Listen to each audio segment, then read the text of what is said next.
You know, there are American heroes who don't like this idea. Neil Armstrong, Gene Cernan have both testified against commercial spaceflight in the way that you're developing it, and I wonder what you think of that. I was very sad to see that, because those guys are, those guys are heroes of mine, so it's really tough. I wish they would come and visit and see the hardware that we're doing here. And I think that would change their mind. They inspired you to do this, didn't they? Yes. And to see them casting stones in your direction. It's difficult. Did you expect them to cheer you on? So they're hoping they would. What are you trying to prove to them? What I'm trying to do is to make a significant difference in spaceflight and help make spaceflight accessible to almost anyone. And I would hope for as much support in that direction as we can receive. Yeah, 2008, we had the third consecutive failure of the Falcon 9 rocket for SpaceX. Tesla almost went bankrupt. We closed our financing round 6 p.m. Christmas Eve, 2008. It was the last hour of the last day that it was possible. We would have gone bankrupt 2 days after Christmas otherwise. And I got divorced. That was like rough, man. Living in scar tissue there. I gave basically both SpaceX and Tesla from the beginning a probability of less than 10% of likely to succeed. In the beginning, I wouldn't even let my friends invest because I didn't want to lose their money. I thought it was like, I'd rather lose my own money. We almost did die at SpaceX actually. So I budgeted for 3 flights. Technically, I did have a plan where I had the money from PayPal. I had like about 180 million from PayPal. And I thought,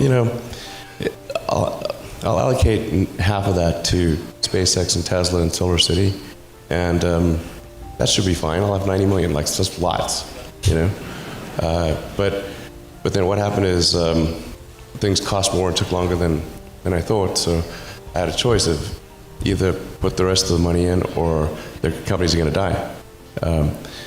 And it's like, so I ended up putting all the money in and borrowing money for rent from friends.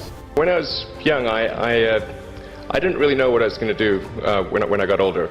People kept asking me, but then eventually I thought that the idea of inventing things would be really cool.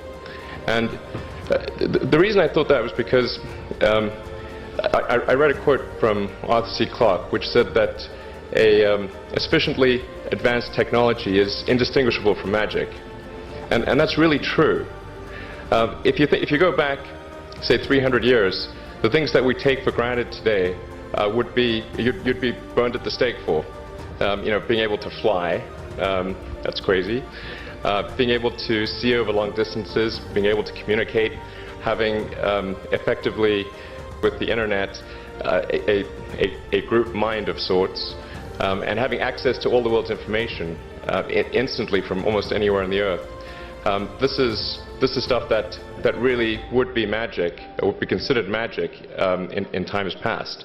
In fact, I think it actually goes beyond that, because there are many things that we take for granted today that weren't even imagined in times past. They weren't even in the realm of magic. So it actually goes beyond that.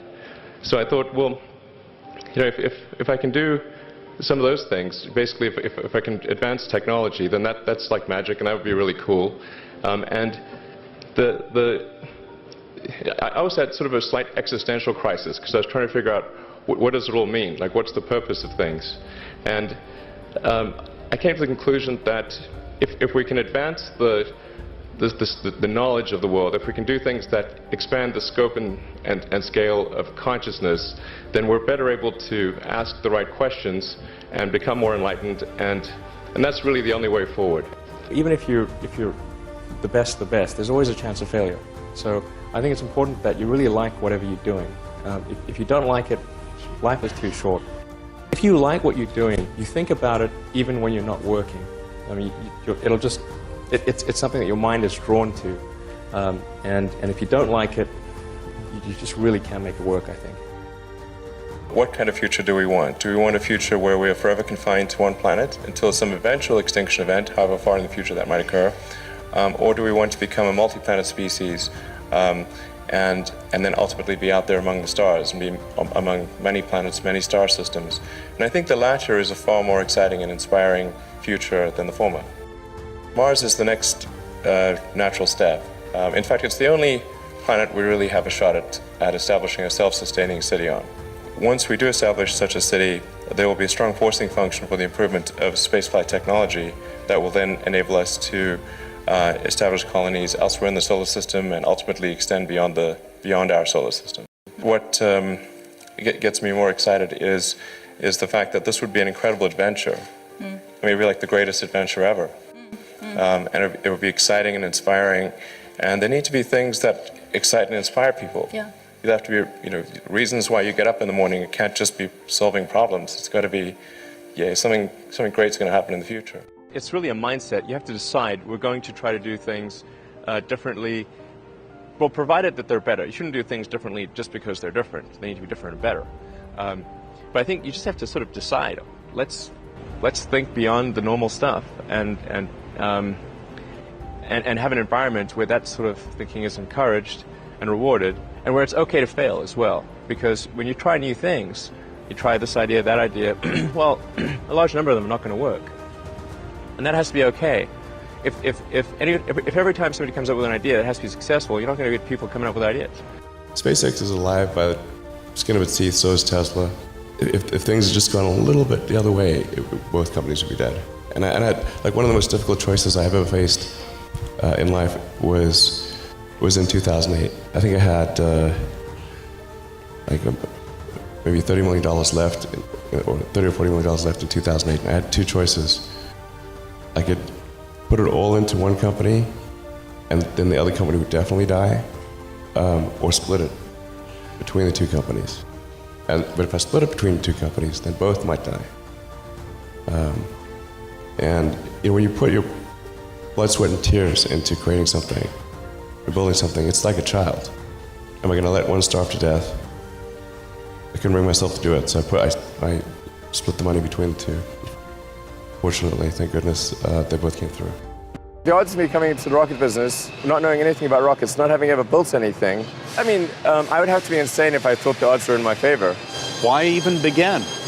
When something is important enough, you do it even if the odds are not in your favor. How much of your personal fortune have you poured into this? $100 million. $100 million into something that you did not believe would work at the beginning. Yes. I'm probably not the guy that most people would bet on. Who wins? It's like a little kid fighting a bunch of sumo wrestlers. Usually the sumo wrestlers win. We're a little scrappy company. Every now and again, a little scrappy company wins. And I think this will be one of those times.